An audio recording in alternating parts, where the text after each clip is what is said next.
Welcome back. I'm playing Warhammer 40,000 Battlesector, and today I'll go back to our Faction versus Faction series.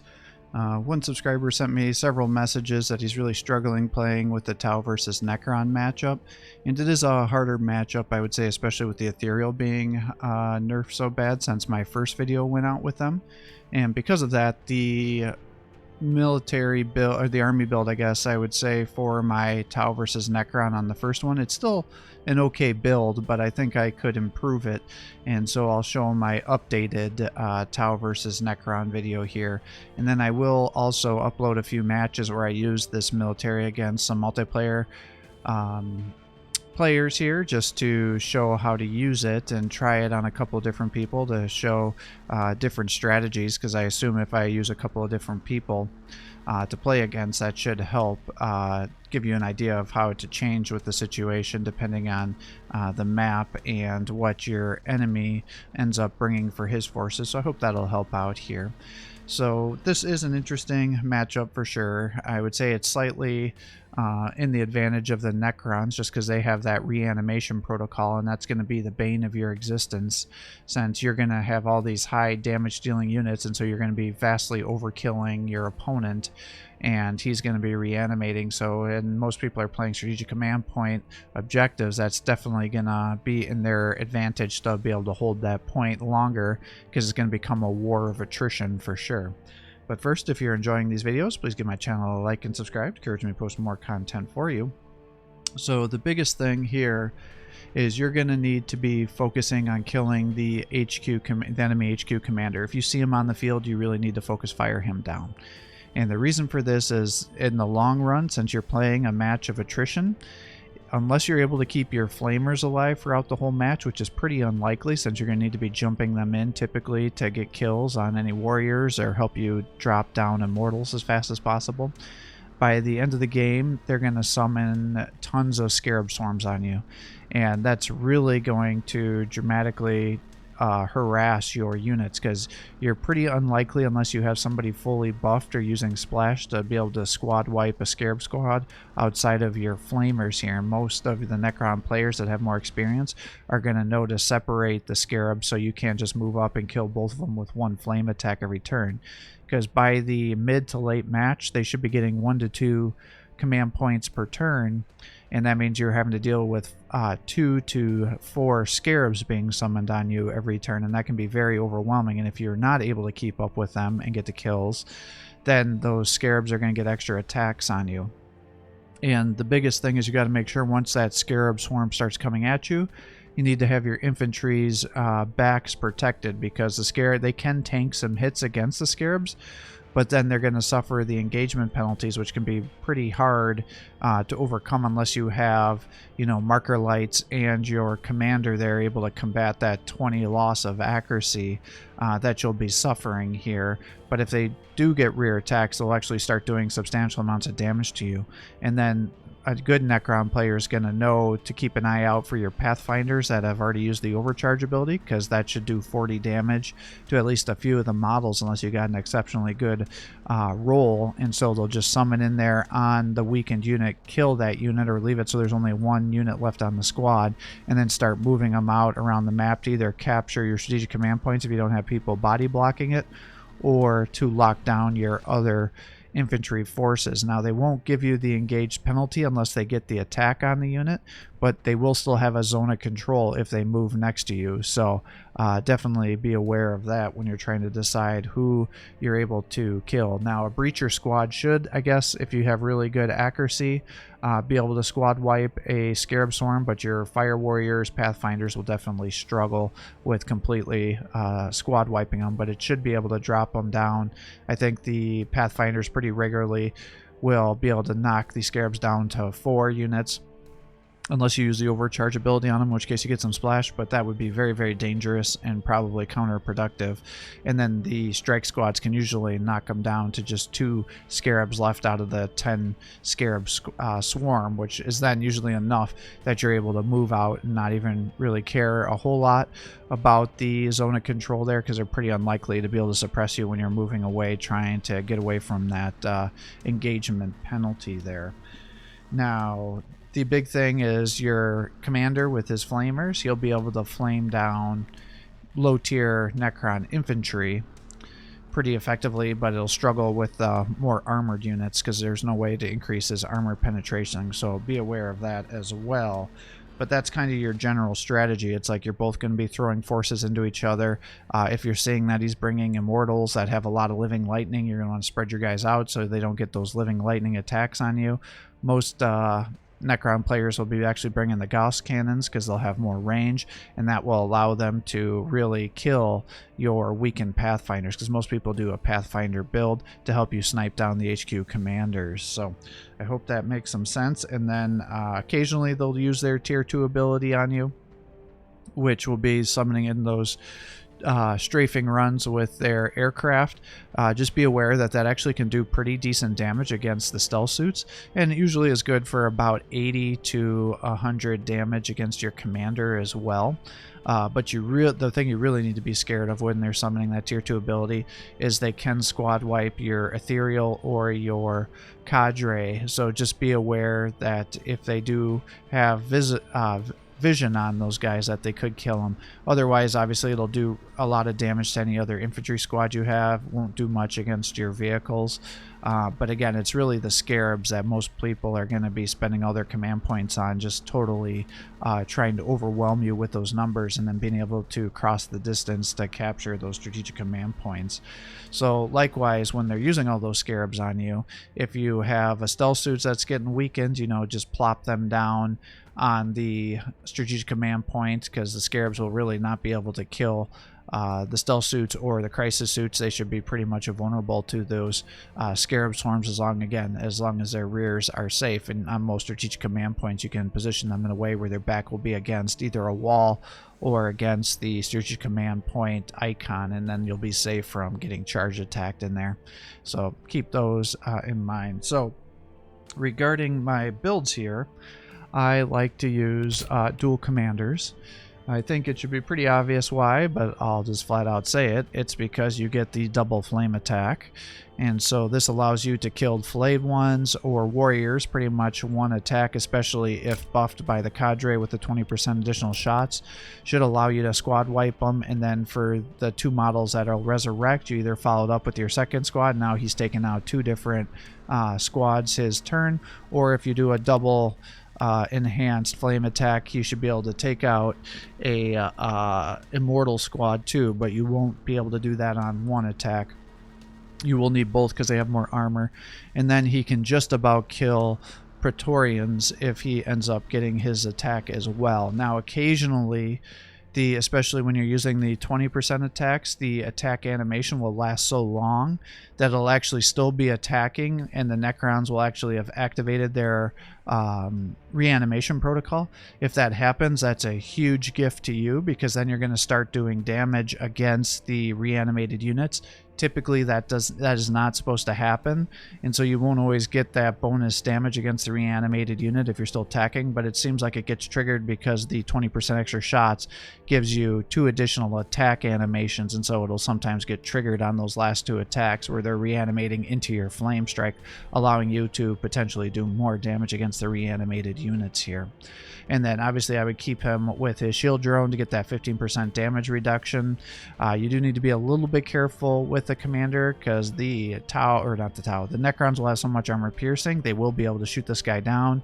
So really you're going to want to be running in there, capturing points, flaming units, and then potentially using the jump pack to get behind cover, so that way he's not killed on the following turn. And then obviously you want to have him near any of your Tau units that are going to be doing a lot of shooting, so you get that 10% accuracy, 15% damage increase to help you kill those Necron units that are moving around. So that's why I like a dual commander build. And then late game, if he's able to survive that long, then obviously using him to run around and flame down those scarab swarms is necessary to allow your other infantry to break free and start getting shots on his other units.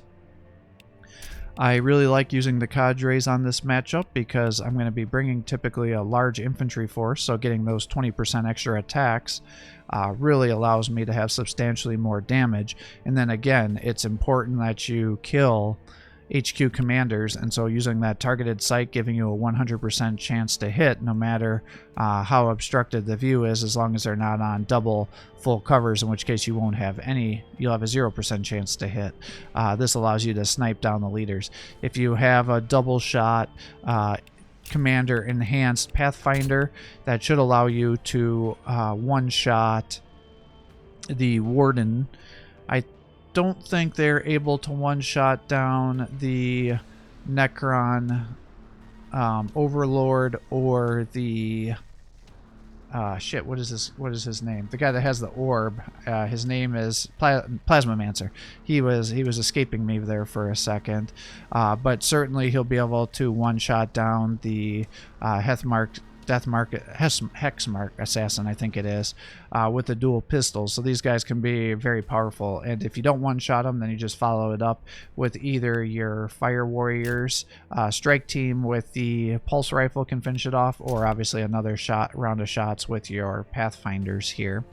If they are, so that's why I like to do the dual cadres here, because every 2 turns I'm getting 20% extra shots, and then every 3 turns I can squad wipe a unit, which can be very powerful.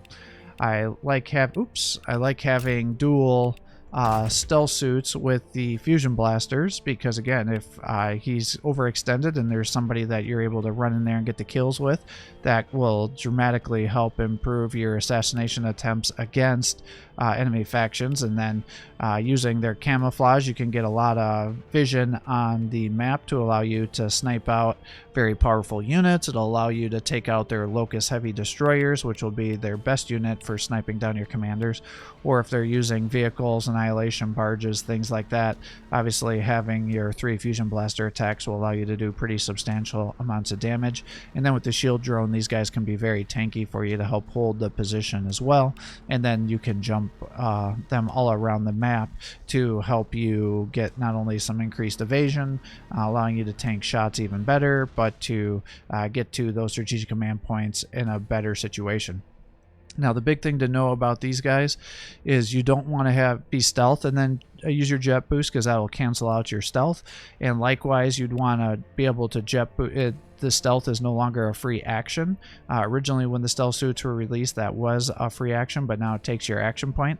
So what you'll want to do is jump move onto the strategic command point, capture the point, because capturing the point also counts as a de-stealthing action.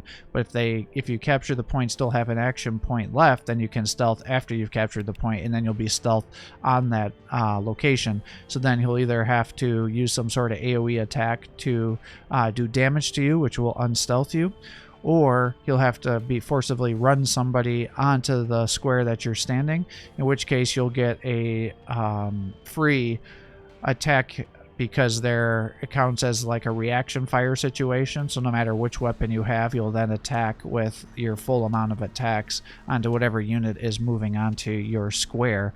And so usually that will be some sort of hover unit. Obviously, if it's scarabs, that's kind of a letdown, but sometimes they actually use it with very powerful units, and that'll allow you to snipe them down pretty easily.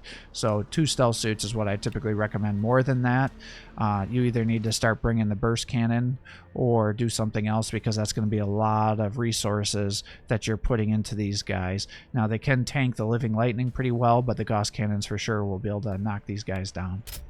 I typically will have 1 tactical drone.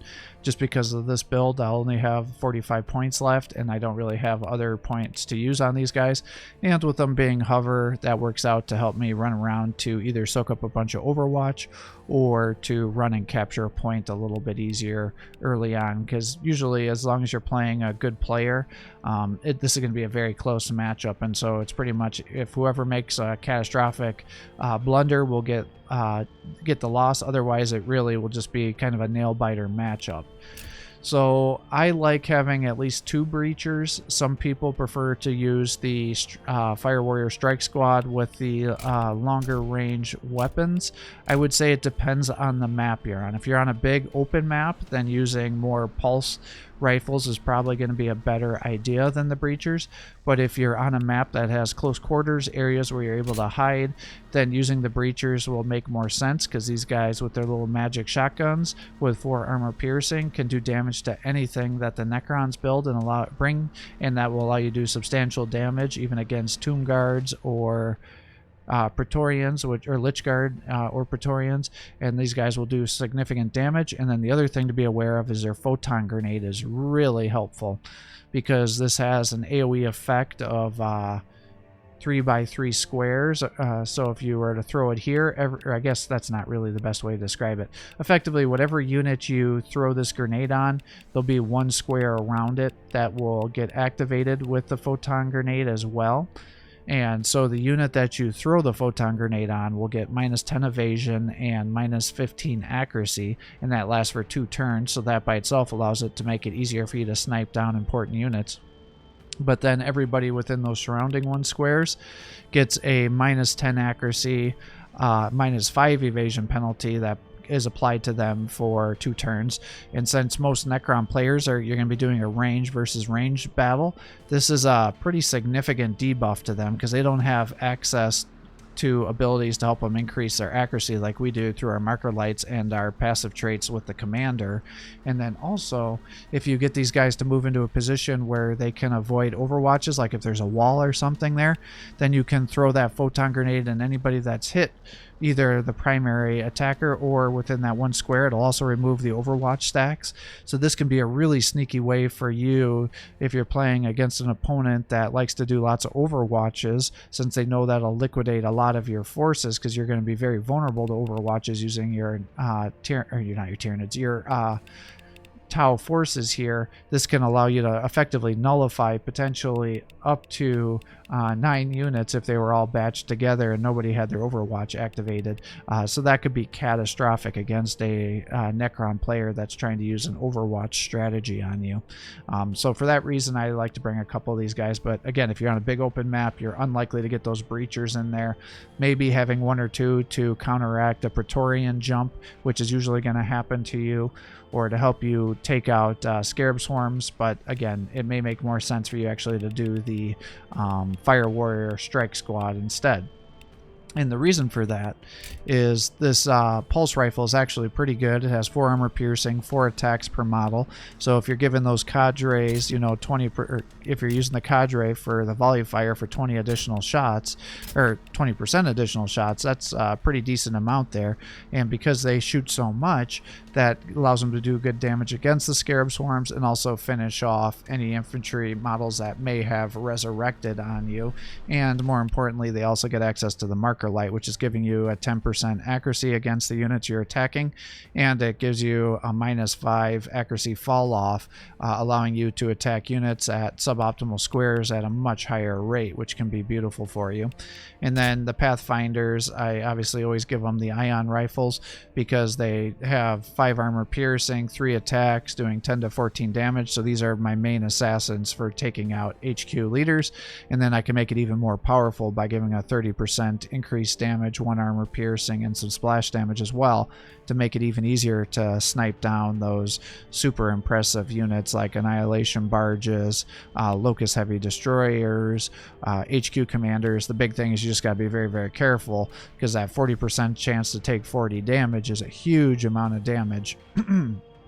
And effectively, if you get a good roll where no units take damage, which is exceptionally unlikely, or a good roll where only 1 or 2 units take damage, then you're really going to be in a hard way when this comes off overcharge against. Like, do you roll the dice to chance those damaged units to take an additional 40 damage, in which case they're going to die? Once you start to get into issues where your 3 to 4 models are taking damage with the overcharge, that's going to probably be too much for you to risk taking another overcharge ability, because you'll start to lose more squad members than that 30% damage 1 armor piercing will give you for beneficial effect. So therefore it becomes too costly for you to use this ability to help you. So that is kind of the general strategy here. I hope that makes a lot of sense. I find that I've had pretty good luck using this build against most Necron players. I win a good amount of the matches with this build. Like I said, it gives you a little bit of flexibility depending on if it's an open map, using more of the Fire Warriors versus more closed and countered map. Then the Breachers tend to work a little bit better. Potential alternative units that I have occasionally brought out is a Ghost Keel. Can make sense because, again, you have another low flamer attack to help you take out those scarabs, and then you have the fusion collider to help you snipe down those HQ commanders, and you also have a melee attack here, which is not terrible, to help giving some engaged traits to Necron units that may be in your way. And then they have access to the camouflage trait, which will allow you to move around the map stealth.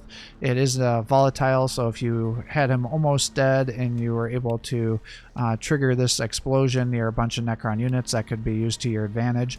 And then they get to ignore the melee engagement debuff because it is a battle suit. So for all those reasons, this guy can be pretty decent for you as well. The crisis suits themselves can be pretty decent. If you do that, I tend to do a flamer build with them, so they can also be used to help move around and flame the battlefield, and then using the missile pods at the start just to really take out squads of infantry. The warriors and flayed ones are most at risk to the missile pods. It'll take several missile pod attacks to squad wipe somebody, so just be aware of that. But that can definitely help you by dropping a lot of models. And then obviously if you used it against a scarab swarm, it would be a complete annihilation, but that definitely does not feel good to waste a missile pod attack against scarab swarms. But late game, especially if you're summoning them in, that can be a pretty reasonable option for you. Other alternatives would be bringing the Ethereal. Now again, he tends to not to be a great choice, but if you're going to be getting into a slugfest, giving that 20% bonus HP, 10 evasion can help out, and then he can finish off weakened units that may have resurrected because he now has 2 splash damage, 2 attacks, and that's generally enough to help you get enough damage to wipe out most reanimated units to help you get some pretty good damage. The rest of the units are ones I tend not to bring. I find the Riptides to be an extremely poor choice on this matchup because this splash damage that they do at armor piercing of 3, I find that this guy really can't even completely squad wipe an immortal squad, especially if you're not getting 100% chance to hit. Even when he has the plasma rifles to do the follow-up attacks, it's just not enough to be able to completely squad wipe units. So I rarely find him able to pay for himself because he's so expensive, and the Necrons will be bringing so many powerful armor piercing units that they're able to take him down even with that Riptide shield generator. I think you could make an argument to bring the ion cannon version of the Hammerhead, but I think the railgun is an extremely poor choice because once you've taken out the few high-value targets, they're just going to be over killing everything it attacks, and then you're just not going to have enough attacks to be able to make a lot of sense to get these guys to pay for themselves. And so I just don't think it makes a lot of sense. Like I said, I think you could make an argument for the ion cannon because you can overcharge it so many times and that'll give it some pretty good splash damage. But again, it's not, I rarely find these guys able to pay for themselves. The strategy, if you insist on bringing these guys, would be to buff them with the cadre, so then you'll have a 100% chance to hit with the ion cannon, and then you overcharge it with the splash damage, and this will allow it to squad wipe other things or take out high value targets. But again, the Pathfinders are just a much better option than the Hammerhead, I would say, because these pulse carbines just don't do enough damage for you to be able to recommend bringing this unit with you. And like I said, the railgun is just way too expensive and not worth it. I tend to have that same opinion on the broadside as well.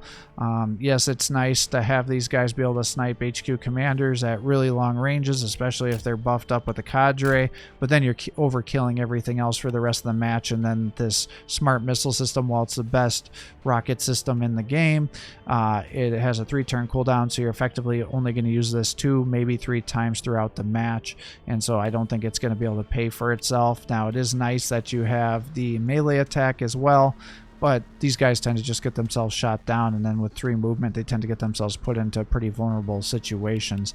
And then because so many of the Necron units are going to have strong armor piercing, they tend to be able to just shoot down these piranhas way too easily, so I rarely get these guys to be able to pay for themselves.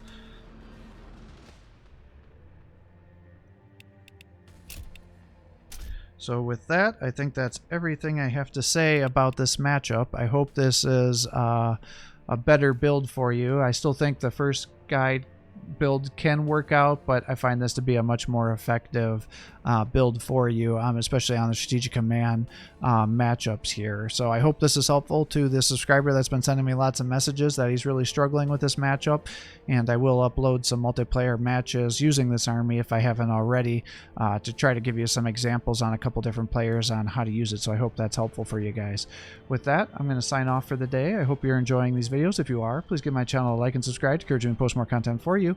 And if there's certain faction versus factions that you're really struggling with, shoot me a message and I'll try to make a video for you. And if you're looking for some army build guides for faction versus faction videos, look towards the playlist that has these in here. I will slowly make my way through every faction matchup, but obviously that's going to take a long time given the sheer amount of factions and the sheer amount of matchups that are available. So again, I'm trying to prioritize the ones for the people that send me the most messages or the ones that most people ask for. So with that, I'm going to sign off. Take it easy, guys.